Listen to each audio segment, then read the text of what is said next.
은혜 받으실 하나님의 말씀은 마태복음 5장 1절로 3절에 있는 말씀입니다. 이 계시의 말씀을 읽을 때에 우리가 함께 하시는 주님의 음성으로 들려줄 수 있기를 원합니다. 함께 낭독을 하겠습니다.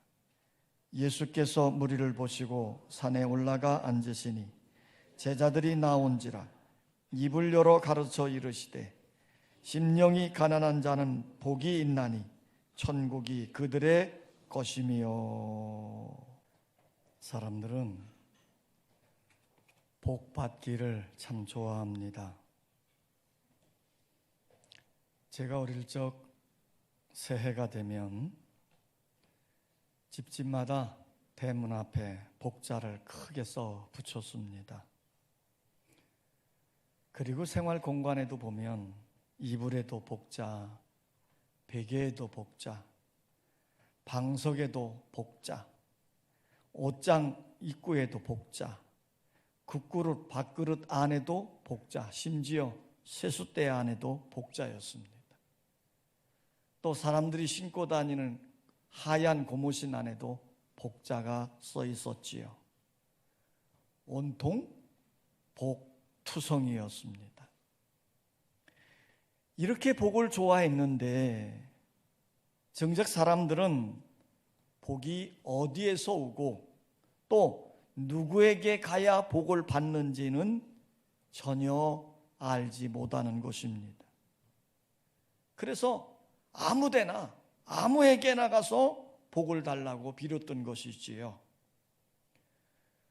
죽은 조상들이 복을 주는 줄 알고 묘자리를 잘 써야 한다고 명당 자리를 찾아 나섰고, 제사를 잘 지내야 조상이 복을 준다고 야단법석을 떨기도 했습니다. 옛날 시골 마을 입구 동구 밖에 가면 오래된 고목나무 하나씩 써 있는데 사람들은 그곳에다가 밥을 떠다 놓고 복을 빌었던 것이에요. 가난한 사람들은 먹을 밥이 없어 힘들어 했는데도 고목나무 밑에 가면 항상 밥이 있었던 것입니다. 그래서 나는 고목나무 속이 왜 팍팍 썩었는가 한번 생각해 보았습니다. 사람들이 와서 복을 달라고 정성을 다하여 비는데 정작 이 고목나무 자신은 줄 복이 없으니 속이 팍팍 썩어 문드러졌던 것입니다. 성도 여러분, 사람들에게 복을 주시는 분은 조상이 아니라 고목나무가 아니라 어떤 형상의 모양이 아니라 살아계신 여호와 하나님이신 줄 믿습니다. 하나님이 우리에게 복을 주시는 거예요. 하루는 많은 사람들이 예수님에게 몰려왔습니다. 갈릴리 바닷가 작은 언덕에 예수님의 말씀을 듣기 위해서 갈릴리와 데가볼리, 예루살렘과 유대와 요단강 건너편에서 수많은 사람들이 몰려왔던 것이에요. 이들은 진정한 행복을 꿈꾸며 고통당하는 질병과 문제를 해결하기 위해서 찾아온 불쌍한 영혼들이었습니다. 하나님의 은혜를 간절히 갈망하는 무리들에게 예수님은 입을 열어서 가르치기를 시작한 것입니다. 심령이 가난한 자는 복이 있나니, 불쌍한 영혼들에게 복이 있나니 하면서 복을 선언하신 것이지요. 여기서 예수님은 8가지의 복을 선언하셨기에 팔복이라 이렇게 불려지기도 합니다. 예수님이 선언하신 첫 번째 복은 심령이 가난한 자는 복이 있나니 천국이 그들의 것이며 그랬습니다. 심령이 가난한 자가 복이 있다는 거예요. 따라서 합시다. 심령이 가난하다는 것은 물질적인 가난을 의미하지 않는다. 심령이 가난하다고 하는 것은 물질적인 상태와는 전혀 상관이 없는 겁니다. 예수님이 물질적으로 가난한 자가 복이 있나니 이렇게 말씀하신 것이 아니라 심령이 가난한 자는 복이 있나니 이렇게 말씀을 한 거예요. 우리는 가난 그러면 물질적인 상태를 먼저 연상하게 됩니다. 그러나 주님은 이렇게 말씀합니다. 물질적인 가난이 아닌 심령의 가난을 말씀하고 있는 것이에요. 왜냐하면 우리가 물질로 부유하다 할지라도 마음이 가난한 사람들이 있기 때문입니다. 사도 바울의 전도를 받고 예수를 믿어 주님의 충성스러운 일꾼으로 섬기던 빌레몬이라고 하는 사람이 있어요. 근데 이 사람은 대단히 큰 부자였습니다.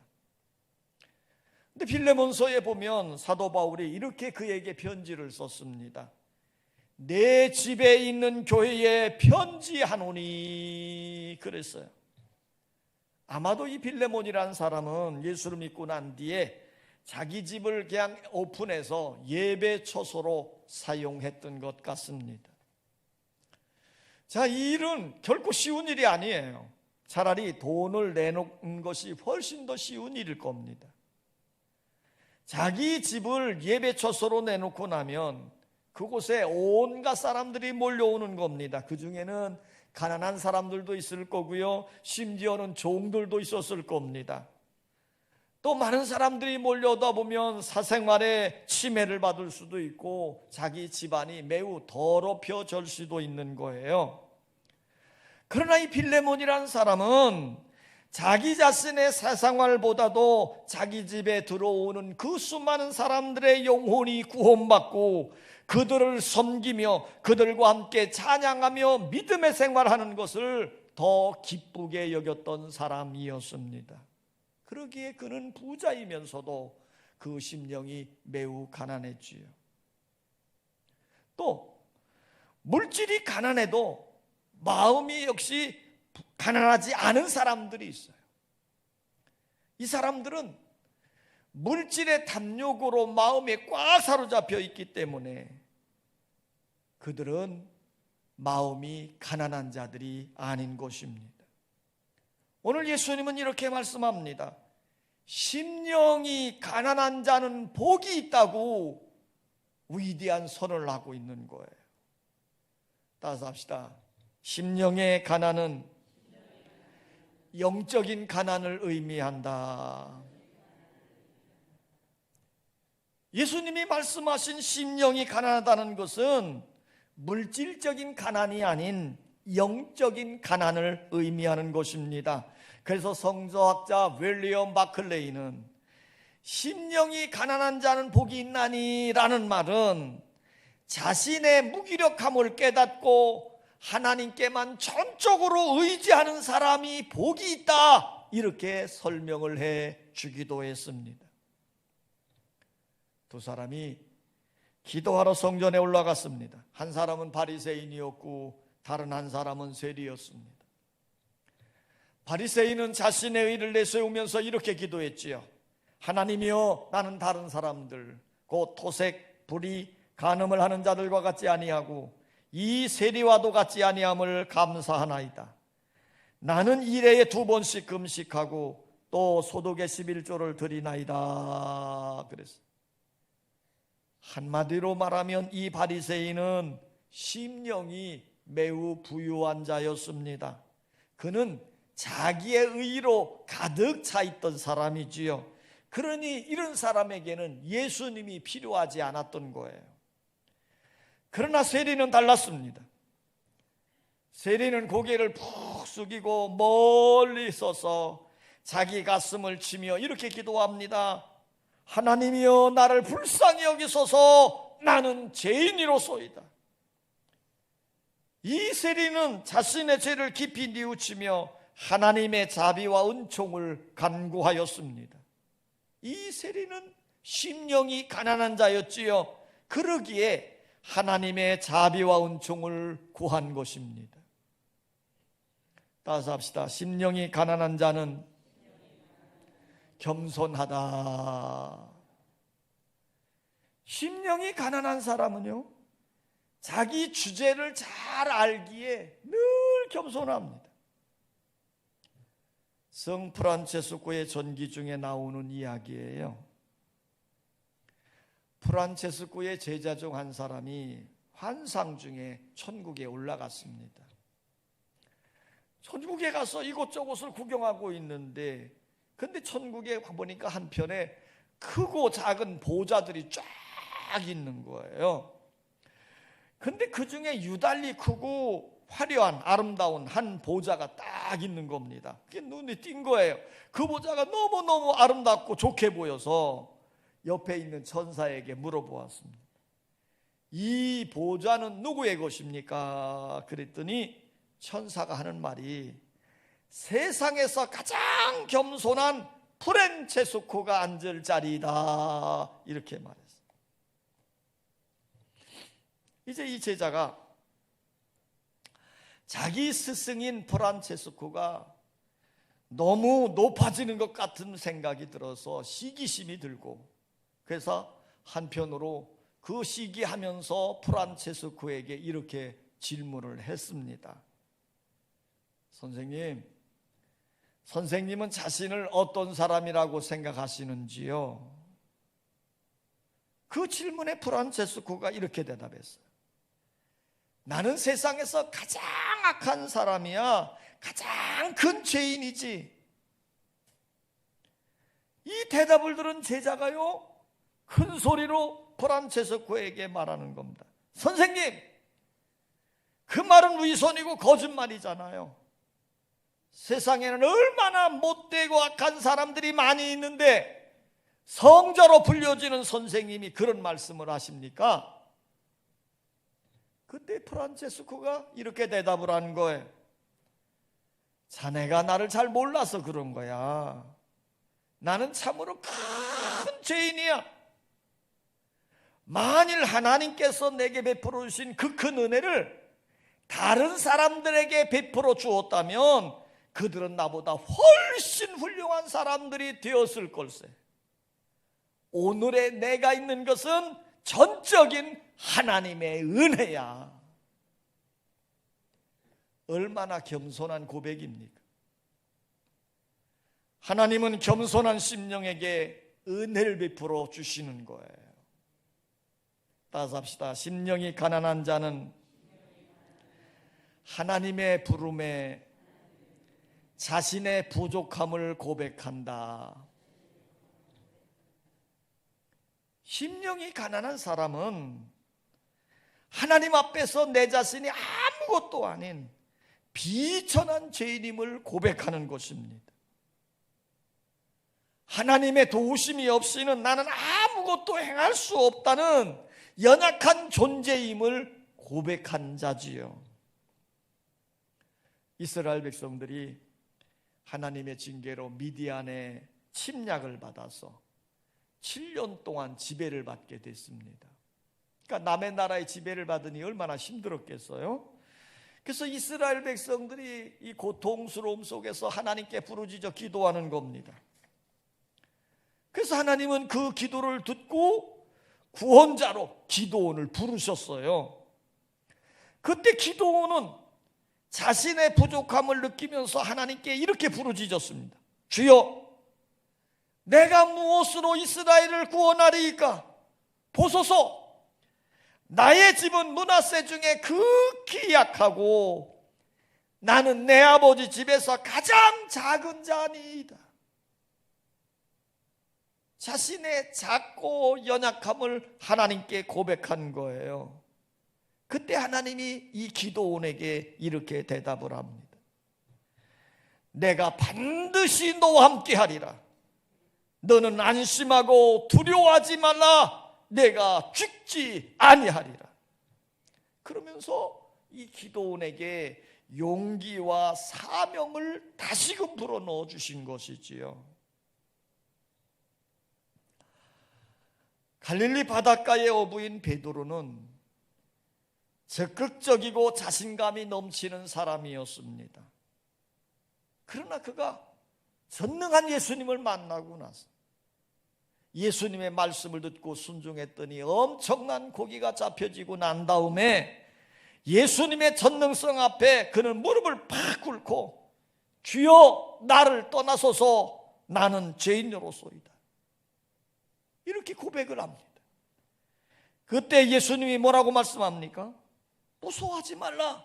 이제 후로는 내가 사람을 취하리라. 그러면서 베드로에게 사명감을 심어 주신 것입니다.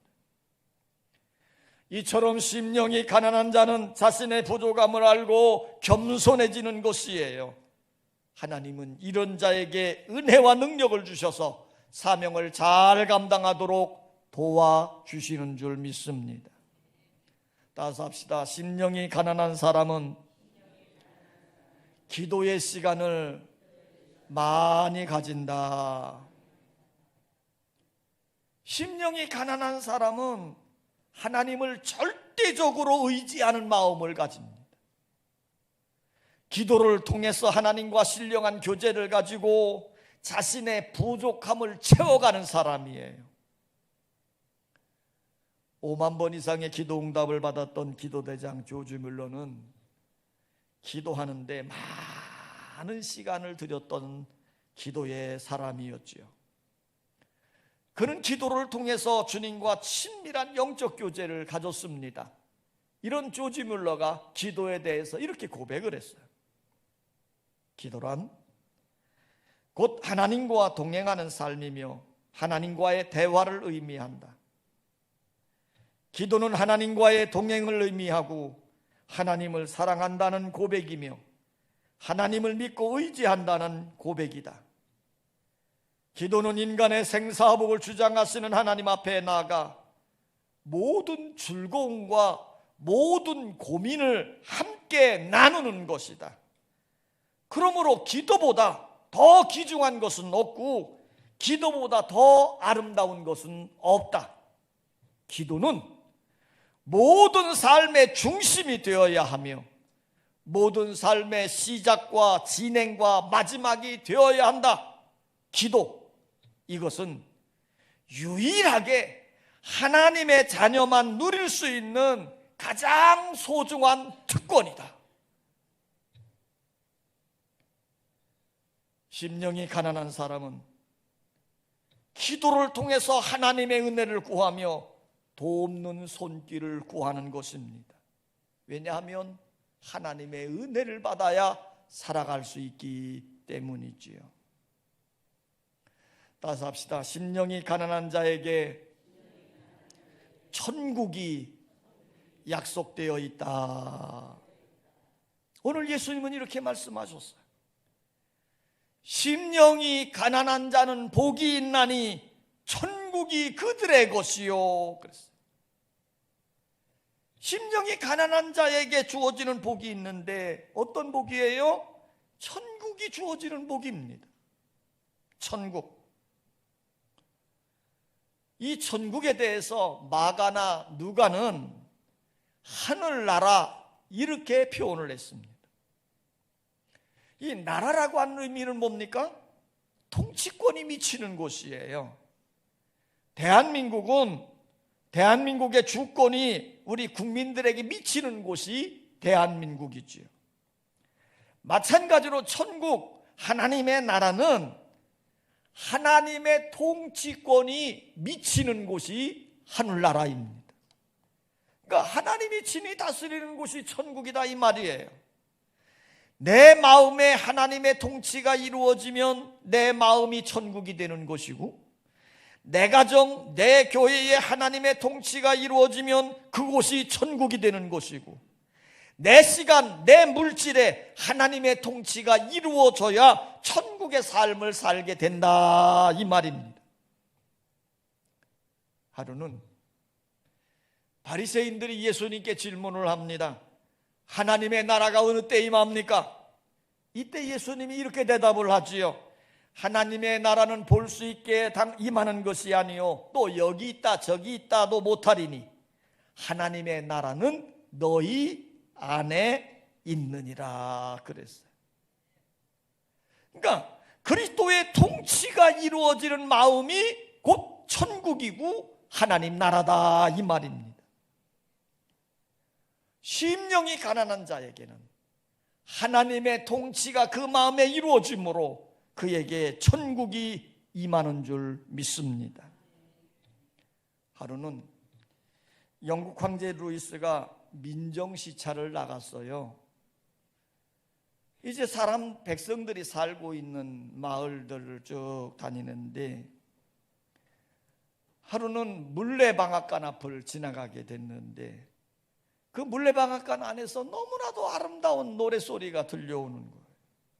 그래서 황제는 가던 길을 멈추고 노래소리에 이끌려서 물레방앗간 안으로 들어갔습니다. 그랬더니 그 안에는 할머니 한 분이 일하면서 지극히 평온한 모습으로 노래를 부르며 일을 하고 있는 거예요.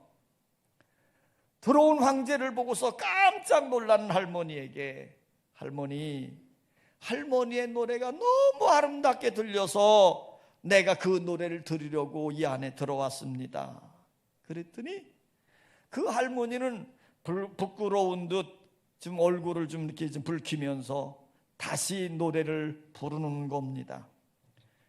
세상 사람 날 부러워하니 하여도 나도 역시 세상 사람 부럽지 않네. 하나님의 은혜를 생각할 때에 할렐루야 찬송이 저절로 나네. 1절을 다 들었는데 황제는 그 노래가 너무너무 좋은 거예요. 그래서 계속해서 2절을 불러달라고 청한 겁니다. 그러자 할머니는 이 노래는 내가 만든 것이기 때문에 1절밖에 만들지를 못했어요. 황제가 그 말을 듣고 잠시 생각을 합니다. 그러더니 이렇게 말하는 겁니다. 할머니, 내가 2절을 지어드릴 테니 우리 함께 노래하십시다. 그러면서 루이스 황제가 이렇게 노래를 하더랍니다. 세상 사람 날 부러워 아니하여도 영국 황제 루이스가 날 부러워해. 십자가의 사랑을 생각할 때에 할렐루야 찬송이 저절로 나네. 심령이 가난한 자에게 하나님의 은혜를 주셔서 천국을 누리게 하시는 것입니다. 심령이 가난한 자는 복이 있나니 천국이 그들의 것임이요. 아버지 하나님, 우리가 인생길을 살아가다 보면 때로는 애롭기도 하고 때로는 힘들어하기도 하고 아파하기도 하고 절망하기도 하며 살아갈 때가 참 많이 있었습니다. 오늘 그런 심령들을 향해서 예수님이 이렇게 선언하십니다. 심령이 가난한 자는 복이 있나니 천국이 그들의 것이며. 아버지여, 우리의 주제를 바로 깨닫고 하나님의 은혜를 받아야 사는 자임을 다시 한번 깨닫고 이 아침에도 우리에게 은혜를 주시옵소서, 우리에게 복을 주시옵소서, 우리를 고쳐주시옵소서, 우리의 길을 형통케 하시옵소서 하고 간구하는 아름다운 믿음이 있게 하여 주시옵소서. 우리 하나님은, 우리 주님은 반드시 우리와 함께 하시며 우리를 도와주시고 인도해 주시는 줄 믿습니다. 하나님 품 안에서 천국의 삶을 누리게 하여 주시옵소서. 예수님의 이름으로 기도하옵나이다. 아멘.